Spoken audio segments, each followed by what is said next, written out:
Initially, my plan for my mini split system was going to be to add a 20 amp circuit, which I added there, and I would use that in the wintertime to run a space heater in the front and the back. You know, those little box heaters.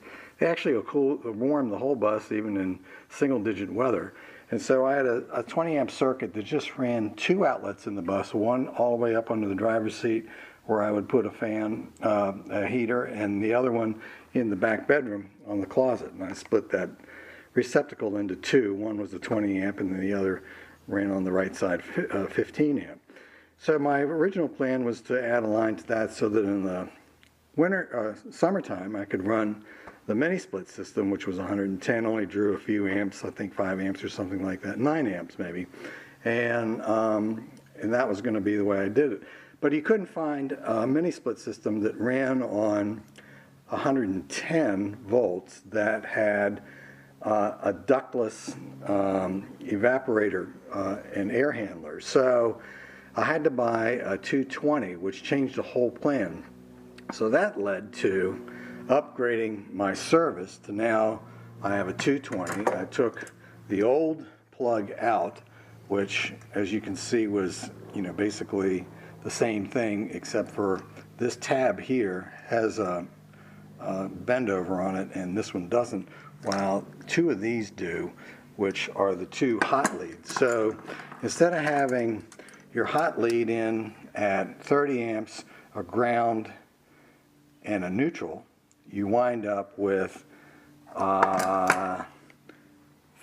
50 amps, 50 amps here, 50 amps here, and a neutral, and your ground is on the side. It's exactly the same plug. So the old one came out, the new one went in right in the same spot, and you hook your, well, I hooked an 8 gauge wire to it, but they call it for a 6, but I'll never run anything that's that heavy, and those wires are hard to run. So anyway, I ran a 6 gauge, which is sort of acceptable.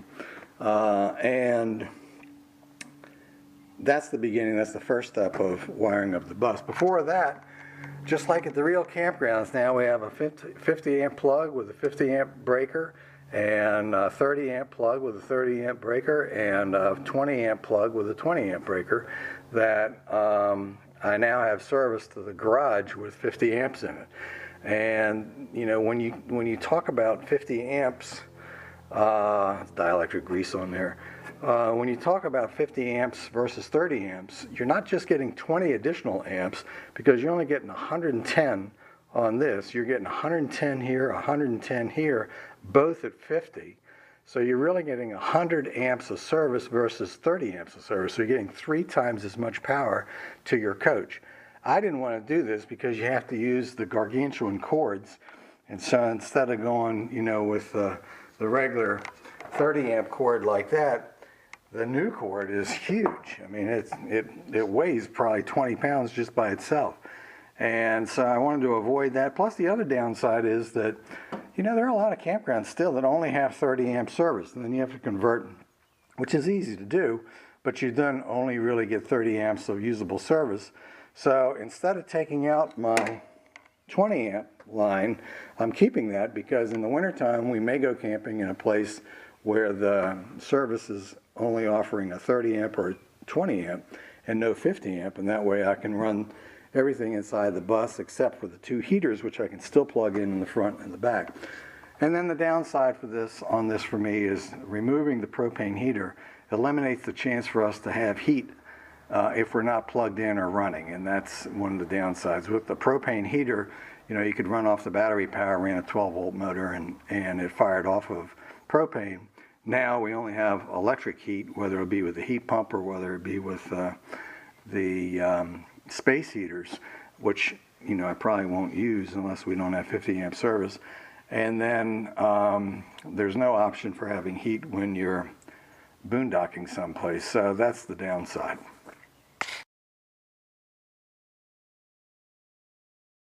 Well, my box at home, this is my box at home, had 4 of these GFI breakers, and I was maxed out on my box. So I had 4 of these GFI breakers that take up 2 spots. So I had 3 right along here, and then I have 1 that was over there. So I took the 3 out over here, and I had one breaker down here that was a double wide where you can fit in these 2 mini breakers.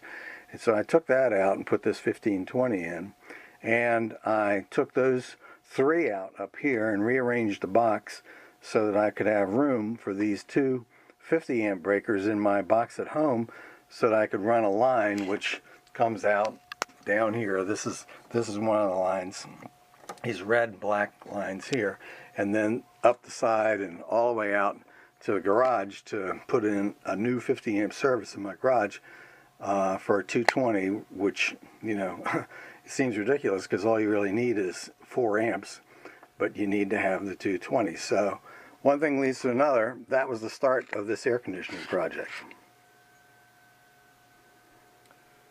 Well, initially it was pretty simple. We had two 15 amp breakers on our 30 amp service.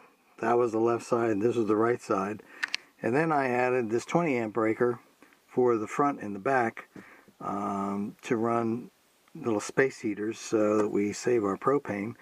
And now we're going to leave this, and we're going to take that out and put in the new service, which will go in a bigger box in the back underneath the master bed rather than underneath this left side bunk bed. So a friend of mine who's an electrician gave me this box that he'd taken out of someplace, and I had searched high and low for a box that would fit in here someplace that I liked, and darn if this thing isn't a perfect fit. So we're going to run our 50 amp service into here, and we've got far more breakers than we really need, but they all kind of came with the box, so we'll make use of what we can. And we have it set up so we have these 2 will be my 15 amp pair for my 220 service to my, and believe it or not, it only requires 15 amps to my new air conditioner.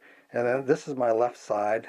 This is my right side. This is my left side, the way we had before. And then it gives me the advantage of having a switch for a block heater, a bay heater that I have, and a dump valve heater that I have that I can wire up individually and control from inside, rather than having to go outside and hook them up to a plug.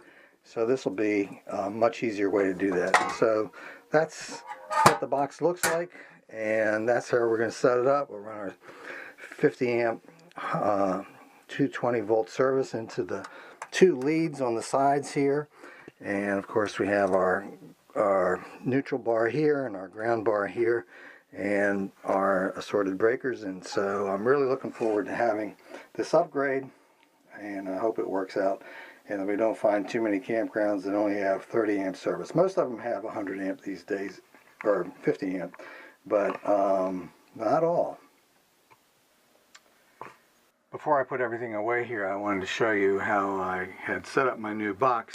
So on the back corner of the bus here are the wires that are running on the left side, the right side, and for the air conditioner, the big black cable that comes there, that white thing is the 50 amp 220 volt service that comes in from outside. The green thing is my old power converter that I've had for 30 years, and they're still chugging. Anyway, so I just keep it there. It's out of the way in a good spot. And here's the new box that I haven't covered up yet, but that's the new box with the breaker for the air conditioner. It's a 220 15 amp breaker. The right side breaker goes to this side of the bus. The left side breaker goes to that side of the bus. And future breakers will wire up some other things. This switch, by the way, is to turn off the converters, so that there are times when I'm plugged in and I don't want the converter running. I just turn it off. I used to turn it off all the time when I leave the campgrounds, just to prevent anything from catching on fire. I was never really sure about it in the beginning, but then I became more comfortable with it, so I don't really turn it off that much anymore. I usually do turn it off though when I plug in and plug out, and just to keep from shorting it out with any kind of arcing that might go on when you plug in. So that's the setup, and you can see the panel will be covered up on the top, and then we'll just access it through here when we need to. When I have to work on it, I can take the mattress off and the panel off and be able to get to it pretty easily.